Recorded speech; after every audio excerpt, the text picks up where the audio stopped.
Cars are built differently these days. The times are long gone when the likes of underseal were an optional extra.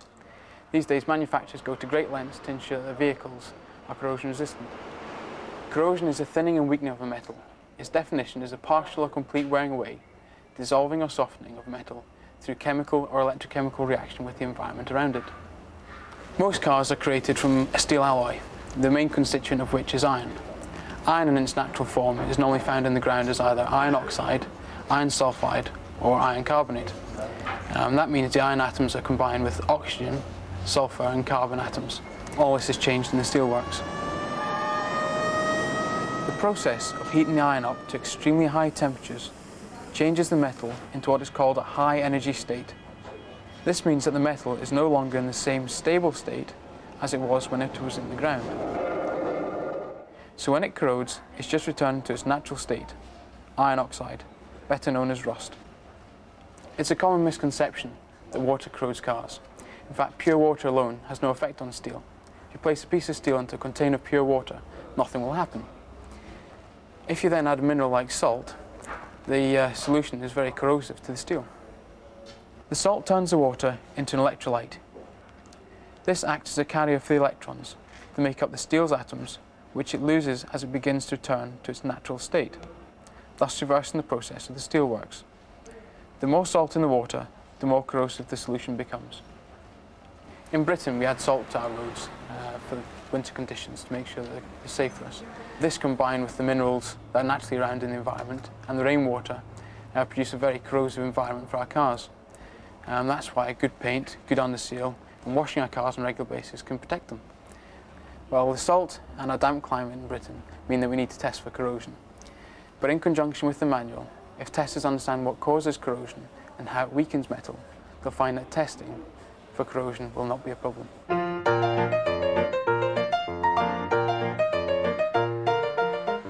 The film we're about to do, Robert, is about corrosion, the test criteria, and how to assess it. And this really shouldn't be a problem to testers. Why is that, Tom?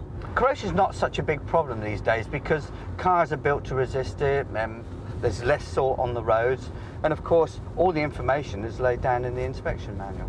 So where do we start? Not far from here.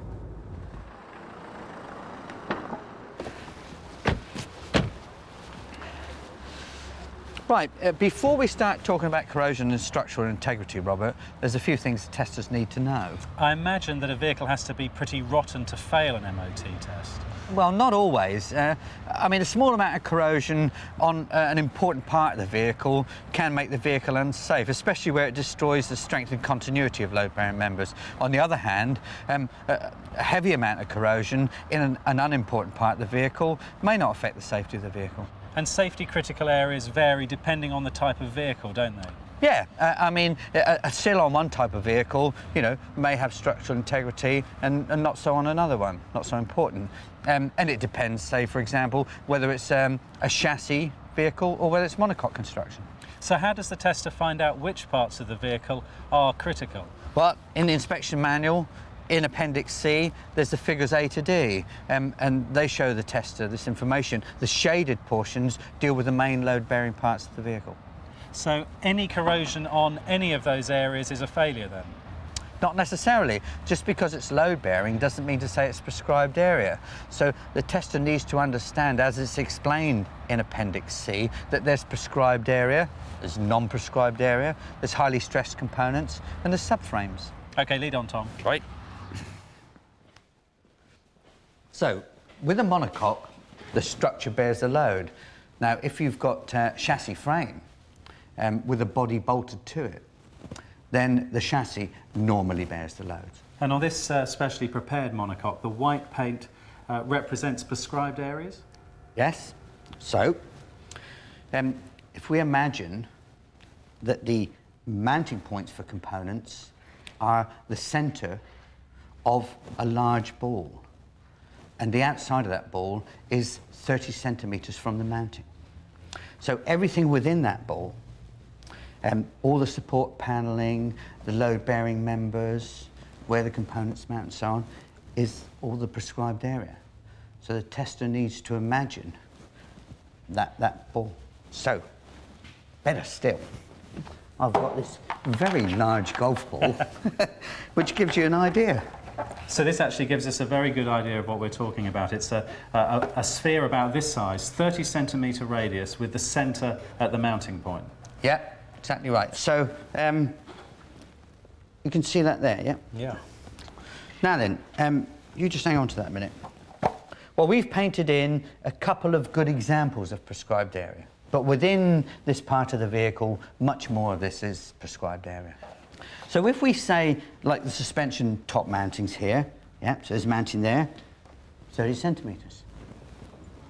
And then from this mounting here, down there, 30 centimetres. Everything within that. Now the tester needs to decide, depending on the vehicle that they're testing, which is support panelling. So for example, we have a mounting bracket here that's within the prescribed area, but it's purely for mounting the engine. So while it supports the engine, it doesn't support the suspension. Yeah, it's not support panelling. If you then say, okay, well, there's a wing fitted here. Now, on this vehicle, it's a bolt-on wing, so it's clearly not support panelling. If the wing were welded on there, the tester would need to consider on that particular vehicle, was the outer wing support panelling? Okay, now with this specially prepared monocoque with the white paint stripped down, and when we've got something like this to look at, it's easy to imagine, but that's exactly what testers need to do. It's a matter of imagining this area with all of the components and trim within it. Yeah, and that's why it's so important to grasp this concept of this large ball, this 30 centimetre radius ball. And will testers come across prescribed areas as they follow their test routine? Of course they will, yeah. As they go through the inspection routine, they come to anything, steering suspension, section 2 in the inspection manual, prescribed area. Section 3, that's brakes, has prescribed areas. Seat belts, section 5, has prescribed areas. And to make this clearer, we're going to now have a look at seatbelt mountings. Okay. So again, Tom, here with everything stripped out, it's very easy to see where the prescribed areas are. Yeah, so we've got mountings here for a seatbelt. So when the tester here is testing, they would need to consider the inner sill, the outer sill, the door pillar. It may be that they'd have to consider wheel arches, and they'd have to consider the floor pan. In fact, any panelling or structure that was supportive to that mounting point. And what about this prescribed area here, Tom, around the handbrake? Because it's much larger than the 30 centimetre radius that we've been talking about. Yeah, well on the seat belt, 30 centimetres. On the park brake, there's a mounting here, there's a mounting right back there. So you take the 30 centimetres out from there. So, hence a bigger prescribed area. So, Tom, if we had some corrosion, a small hole the size of this mark here, what would this vehicle fail on? Because it's within this prescribed area and within this one. We've got a corroded hole, excessive corrosion. It's within 30 centimetres of the seat belt mounting. So it fails on seat belt, the defect is corrosion. But it's also within 30 centimetres of the park brake mounting. So it fails on park brake, the defect is corrosion. And the tester must record both those failure items on the VT30. Must be dozens of prescribed areas on a vehicle. Well, here, if you look up in this area here, huge prescribed area that relates to the braking section, let's say. If you were to imagine that the seat here had the seat belt attached to the frame of the seat, then all of the seat mountings would be prescribed area. There'd be a huge prescribed area. We've just painted these in, because if we painted all of them, it'd be very confusing. What about access? Can a tester lift up or remove carpet to get a better look? If the carpet was not fastened down, then they could gently, you know, lift it and check in that way, as long as they don't damage the carpet, as long as they replace it. But if it's fastened down, no, they can't remove it at all. So if they can't actually see it, they have to carry out the best possible test that they can. And on a similar note, if the boot was full of luggage and the tester couldn't do a full inspection? If it prevented them doing a full inspection, then they should refuse to test the vehicle. Now, if they'd carried out their pre-checks, then usually that's when they would have discovered that. Okay, so that's prescribed areas. Tom, what are highly stressed components? They're the actual components themselves. So from steering suspension, we're talking about arms, rods, levers, those kind of components. What about subframes, Tom? How should a tester deal with them? They deal with them the same way they do a chassis. Yeah, so when they assess them, they need to consider deliberate modification that significantly reduces the original strength, excessive corrosion, damage, fractures, inadequate repairs. And we'll be looking at repairs later on. What about corrosion outside of a prescribed area? Right, this is dealt with in section 6 in the inspection manual, and that's body and structure.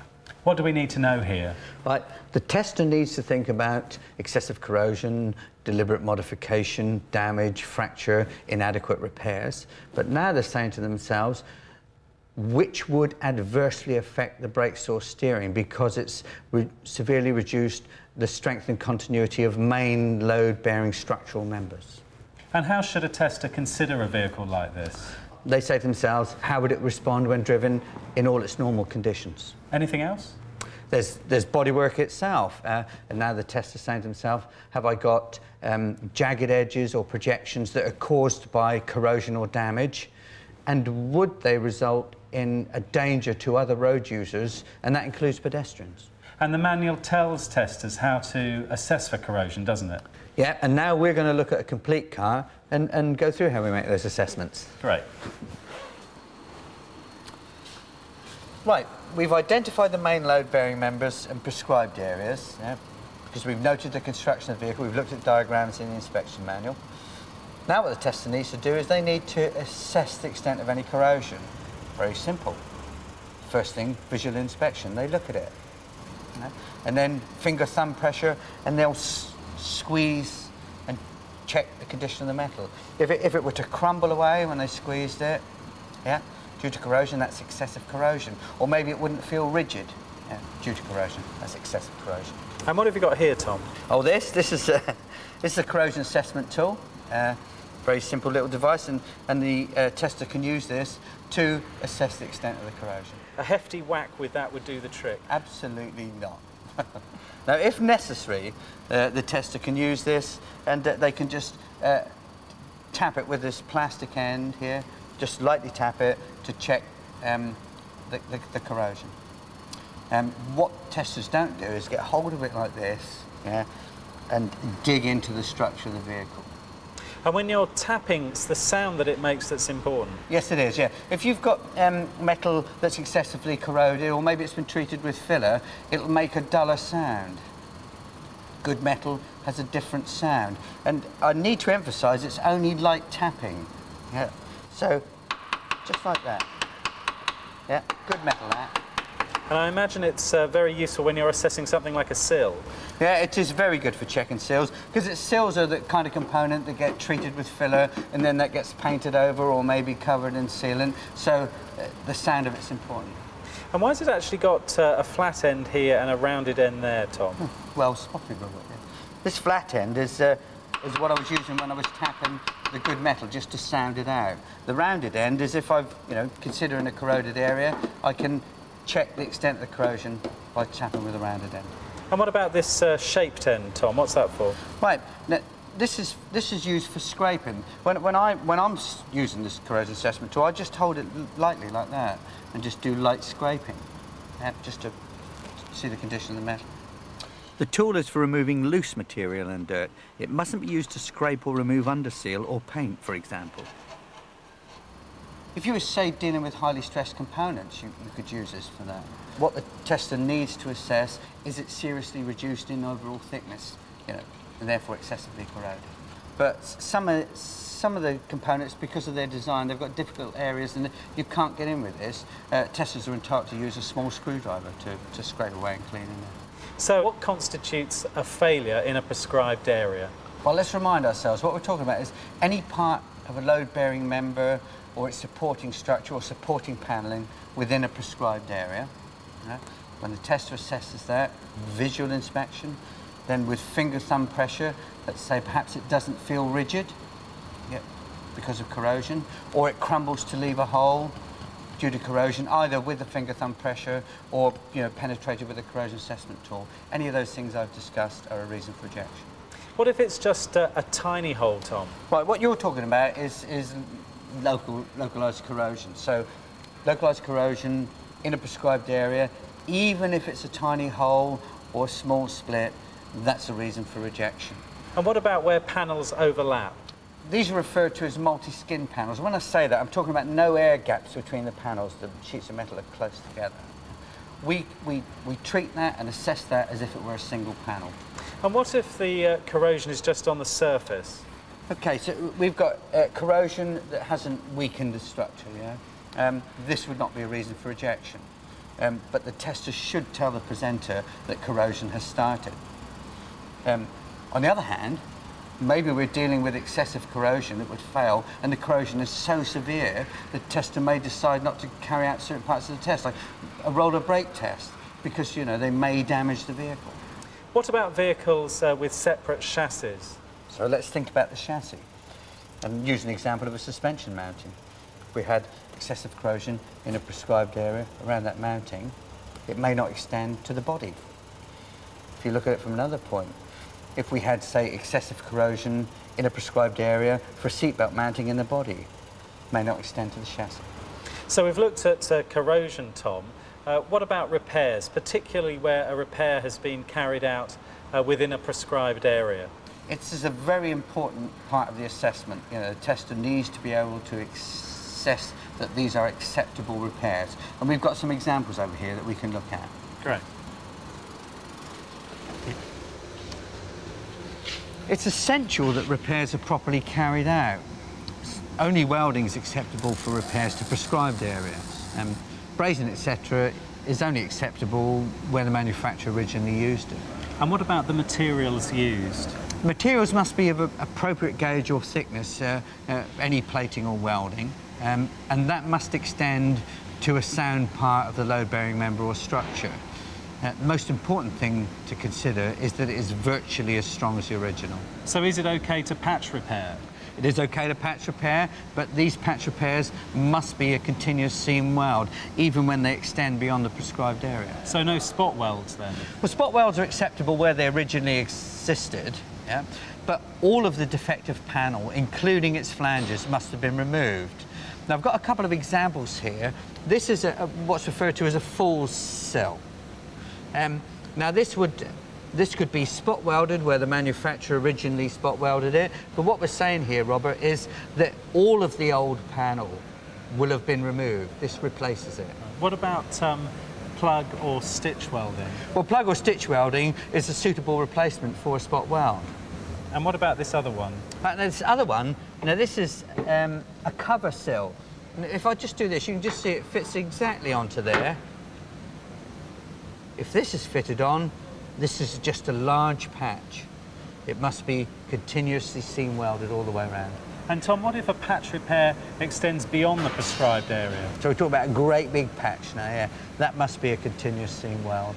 And there are several other repair methods, aren't there? Yes, there's brazing, soldering, glass fibre repairs. Now, these are bonding processes, and they aren't normally suitable for repairs to prescribed areas, say, but they are normally acceptable for other repairs. Under what circumstances are they acceptable for repairs to the prescribed area? They're suitable in circumstances where the manufacturer originally constructed the vehicle that way, but once again, the tester has to consider that they are comparable to the original in strength. And it's not actually easy to spot some of these, particularly if the repair's been painted over or covered in underseal. No, it isn't always easy. I've got a little bit mocked up here. Say, for example, with brazing, maybe the tester could be looking for the smooth fillet of filler that's in here, or they might have the opportunity to see it would have a gold coloration that, if it were brazed, yeah?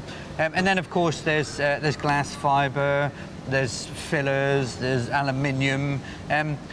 They sometimes have a different appearance. The tester could be looking for that. Or if they tap them, they have a different sound using a magnet. Though a magnet's not going to be any use for non-metallic structures. No, it isn't, no. And these GRPs, glass reinforced plastic vehicles, are becoming more common these days. And now we've got combinations of vehicles where they can have, you know, steel chassis, and then you have like a monocoque plastic construction. So if items like steering racks, subframes and seat belts can be mounted directly onto plastic structures which don't have metal reinforcement, what would testers be looking for? They'd be looking for weakness in the prescribed areas.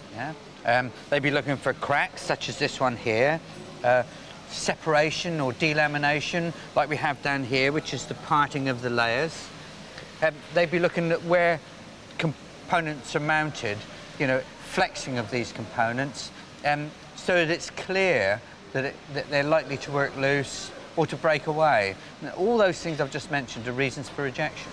And what about repairs to plastic? Right, repairs to plastic that form part of the prescribed area or load-bearing member, they need to ask themselves, is this repair as strong as the original? What if a panel has been removed and replaced with a different material from the original? Right, that's a good point. Any vehicle of integral structure, like a monocoque, the removal of a panel or the replacement of a panel of a different material, that can affect the strength and the stiffness of the whole structure. So you can't replace a steel panel with a plastic panel in a prescribed area? It's unacceptable to replace with plastic or to repair corroded or weak metal sections with a plastic, you know, to a prescribed area or to load-bearing members. And if a tester is dealing with such a vehicle, then that vehicle would be failed. What about those vehicles with a separate chassis?